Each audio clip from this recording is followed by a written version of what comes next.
I have a couple of announcements. First, as we have come upon the Lunar New Year holidays, we have received the word entitled A Better Home Country, and I believe you have received much grace as I have. The Lunar New Year holiday began last Friday and will continue until tomorrow. But due to the current conflicts with the breakaway side, although it's the holidays, we are continuing to guard the church. During this Lunar New Year period, most of the ministers and church staff were unable to go see the elders of their families, and they guarded the church.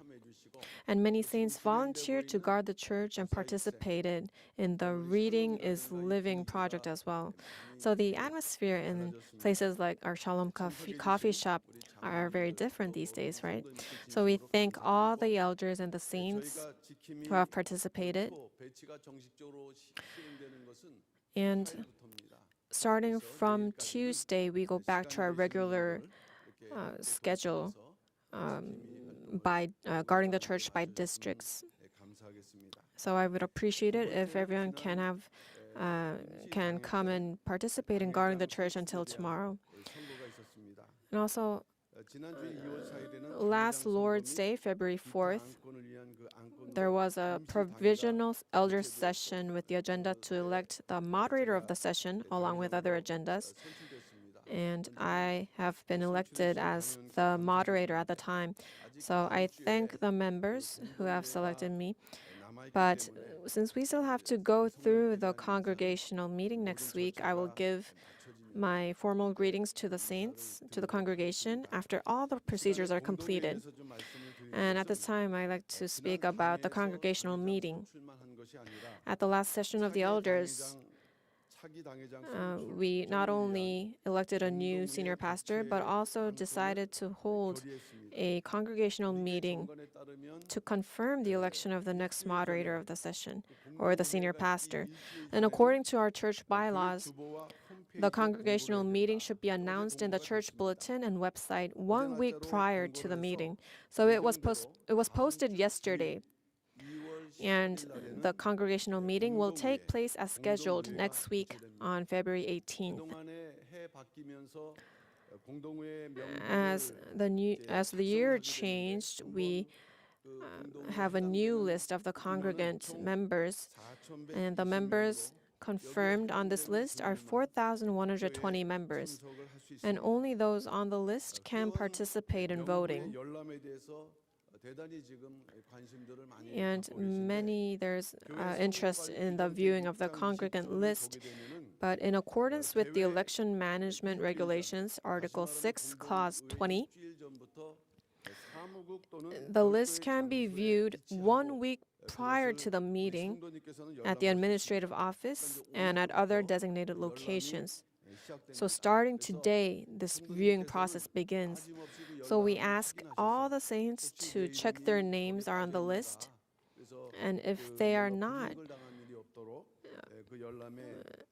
so that you are not disadvantaged, please participate in this viewing process. And next week, unlike before, the congregational meeting will take place immediately after Lord's Day second service. So in the past, we always thought of holding it after third worship service. But due to the current situation, it's important that many saints participate. So through many discussions, it has been decided to hold the congregational meeting right after second service.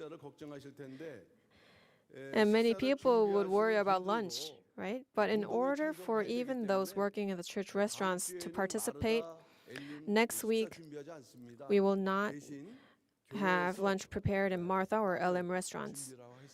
But the church will prepare bread, and if that's not enough, we can give you 2. But that is how the meal will go. And because we have the third worship service, we will try to finish the congregational meeting before third service so that it doesn't affect worship. And if it gets delayed, we will begin third worship service as soon as we're done with the congregational meeting.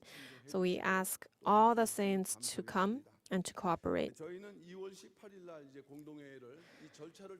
So through this process, we are going to hold the congregational meeting on February 18th. But on the breakaway side as well, when I made this previous announcement about the congregational meeting, I said that we are expecting opposition from the breakaway side. And just as we expected, they announced that on February 18th, they would hold a congregational meeting to amend the bylaws. In response to this, the church has applied for an injunction to prohibit the breakaway side's congregational meeting because the court ruled that their congregant list needs to be prepared in agreement with the church administrative office. But their current congregant list is not listed, did not go through that process. And that was what the court had ordered. So the church has applied for an injunction to prohibit their congregational meeting. But on the other hand, the breakaway side also have applied for 2 injunctions, and one is to prohibit our interference with their congregational meeting, and second, to prohibit the church's congregational meeting.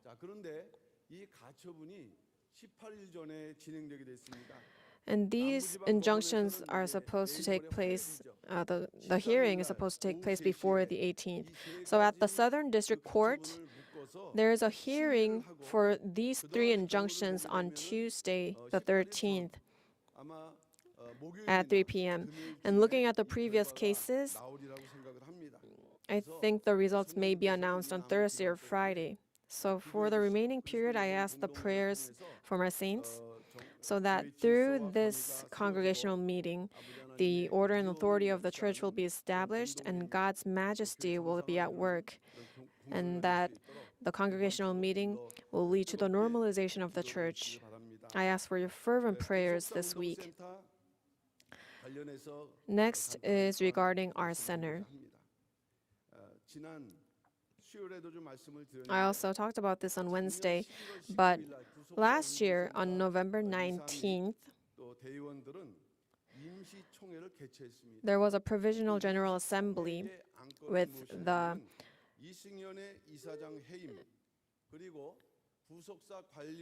directors and council members. In this General Assembly, decisions were made for the dismissal of Chairman Philip Lee, as well as prohibiting his lectures and publications related to the History of Redemption series. Now, regarding this, Philip Lee and others filed an injunction arguing that these decisions are invalid and requested the effect of these decisions to be suspended until a court decision was made, claiming that he's still the chairman. But this request was dismissed by the court. So there is a chance for him to file another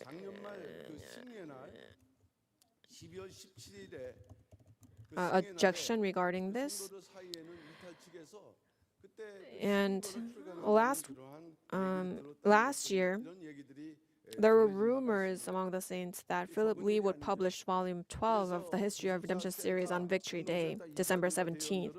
So in response to this, the directors and council members of our center held a provisional general assembly and dismissed Philip Lee from his position as chairman of our center at the time.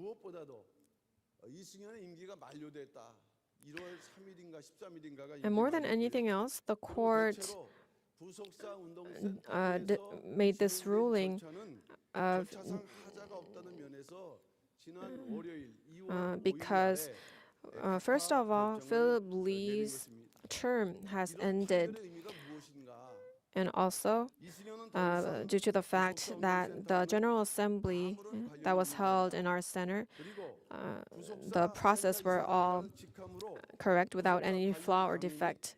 That is why on February 5th, they dismissed his request to suspend the decisions made by the General Assembly of our center.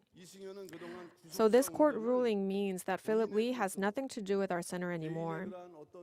And this means that he cannot use the title chairman of our center to give lectures or make publications related to the History of Redemption series anymore.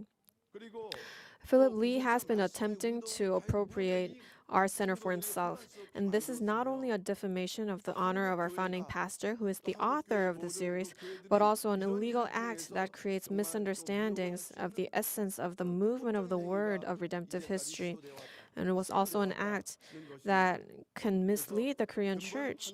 So, with this ruling from now on, the church and our center will deal strictly with any attempts by Philip Lee to give lectures or publish materials using the title chairman of our center.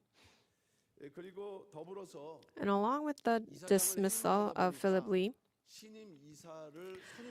there was a need to appoint a new chairman. On January 21st this year, it was the day of our regular General Assembly at our center.